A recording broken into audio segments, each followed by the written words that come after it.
Arnar, nýtekið við og tókstu við í sumar við stólunum og ykkur spáðu þessu gengi núna bara á fyrsta tímabiliðinu með liðinu. Hvernig finnst þér að fara inn í þetta tímabil með stólunum? Bara tillökkun, gaman að byrja þar þjálfóttir.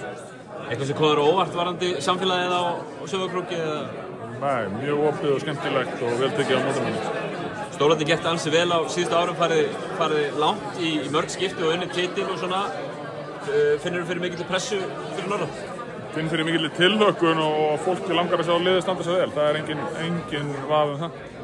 Verður þið í Evrópukeppni líka, fyrsta skipti í alveg nokkur ár sem að kallaliðið er í Evrópukeppni og náttúrulega Haukarnir síðan sem voru...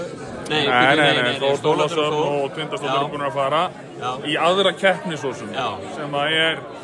sem var þá í bæði skiptin held í spilu, þannig að þeir spiluðu bara útileiki, 2 svona pre-qualification og ef ég mani þetta rétt þá var það fyrir mót báðarleikinu. En þess komist ekki í riðlakeppni, en þeir eru í raunverulegum riðil sem þeir eru að spila núna allavega fyrir áramót í? Nei, við erum að spila alveg fram í febrúar, alveg pottþétt, þannig að það eru 5 leiki fyrir áramót og 3 eftir. Skagafirðinum farið að hlakka til að fá Evrópukvöld í síkinu? Já, það var hljómar þannig að ég bara vona að mæti sem flestir, því þetta er nýtt og þetta er öðruvísi og ég held að þetta getur heldur skemmtilegt. Liðið sem þú ert með í höndunum akkurat núna, fannandi inn í tímabilið, ertu sáttur með hópinn sem þú ert með? Já. Svona spá eins og þessi, setur hún einhverju pressu á svona fyrstu leikina og fyrstu umferð?